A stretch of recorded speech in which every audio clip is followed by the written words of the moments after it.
Hello good people, আজকে আমরা চলে এসেছি গরিবের নিউ ইয়র্ক সিটি নারায়ণগঞ্জের বাবুয়ের লেক পার্কে।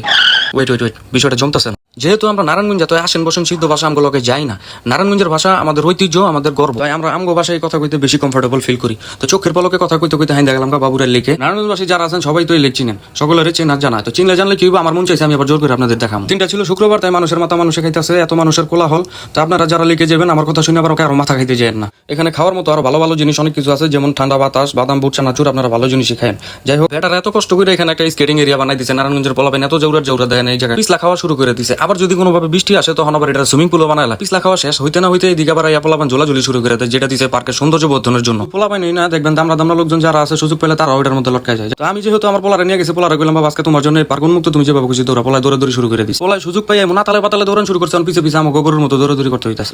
দৌড়াইতে ধপাস করে বয়ে বললাম পার্কের কোনায়, এই যে আমি মাঝখানে আমার ব্যাটারি আর পিছনে আমার ম্যাডাম। তো চুপচাপ বসে রয়েছি। পোলারে আবার ছেড়ে দিয়েছিলাম দৌড়াইতে। পোলায় দৌড়ে কই থেকে জানি কইতাছে বাবা আমার এক দফা একটা দাবি আছে। কি দাবি?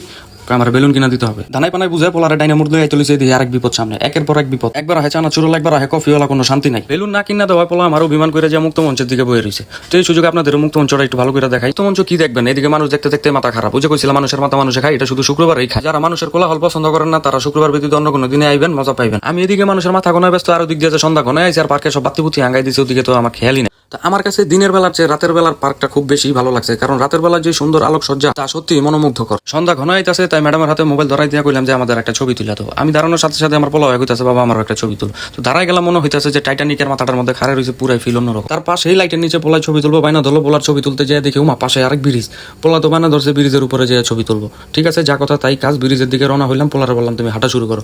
এই হাঁটতে হাঁটতে হাঁটি পাপা করে ব্রিজের দিকে চললাম। একটু সামনে আগাইতেই দেখি ঘুরে ফিরে বিপদ হয়ে আমার সামনে আয়া পড়ছে। তো যাই হোক, বিপদের পাশ কাটাই আমরা গেলাম ব্রিজের সামনে। ব্রিজের কাছে আসলাম। ব্রিজের উপরে না উঠলে কেমন দেখা যায়। তো চলেন আমরা ব্রিজের উপরে উঠি, আর ব্রিজের উপরে উঠে আপনাদের পুরো লেকের একটা ভিউ দেখাইতে পারবো।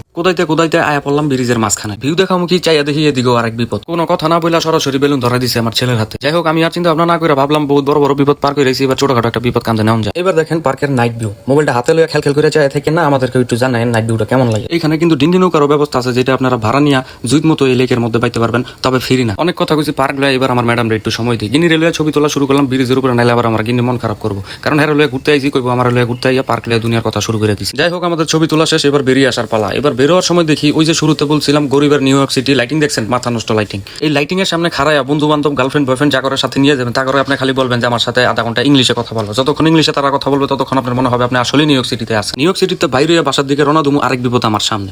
এবার তো পোলা বাইনা ধরছে খেলনার দোকান থেকে আমার এই খেলনাটা কিনা দিতেই হবে। আমিও বুঝালাইছি যে এবার আর রক্ষা নাই, ঠিক আছে দিলাম কিনা, এবার বাসায় চলো। হে বেটা সরান্তে বহুত জ্বালাইছে সারাটা দিন, এবার একটু বাসায় যাইতে দিই। আরেকটা বিষয় তো আপনাকে কইতে ভুলে গেছি, যারা ভোজন রসিক আছে এদিকে ভোজনের ব্যবস্থা আছে। পার্ক লাউঞ্জ থেকে শুরু করে ছোটখাটো অনেক রেস্টুরেন্ট আছে, যেখানে আপনারা তৃপ্তি করে খাইতে পারো। চলতে কথা বলতে আমরা এবার ভিডিও শেষের দিকে। ভিডিওটা কেমন লাগলো অবশ্যই জানাবেন, আর পেজটা অবশ্যই একটা ফলো দিয়ে দিবেন। আজকে এই পর্যন্তই, আল্লাহ হাফেজ।